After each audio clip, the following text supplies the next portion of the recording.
अस्सलामुअलैकुम नाज़रीन, JN news HD के साथ मैं हूं नाइला भट्टी। नजर डालते हैं आज की अहम खबरों पर।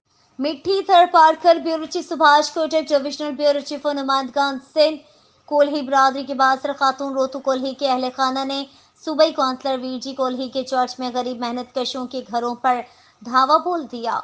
मिट्टी खातून रहनुमा रोतू कोल्हन और इसके अहल खाना ने 4 साल से हम कॉलोनी के मकीनों की जिंदगी उजरन बनाकर हमारी मरकजी सड़कें ब्लॉक करके हमारे बच्चों को हिरासत कर रखा है। खवातीन मिट्टी जो के रोतू कोल्ही को सूबाई कौंसलर वीरजी और PPP रहनुमाओं की हिमायत हासिल है, इसलिए हमने गरीब कारकुनों को हिरासत किया और पुलिस ने इन्हें गिरफ्तार किया। खवातीन और मर्द मिट्टी रतु कोल्ही, जहामान और दीगर हमलावरों ने हमारे घरों पर हमला करके 4 अफराद को जख्मी कर दिया है। गिरफ्तार करके इंसाफ के कटहरे में लाया जाए, मुजाहिरीन का मुतालबा। Tharparkar bureau chief Subhash Kotak, divisional bureau chief नुमाइंदगान सिंध।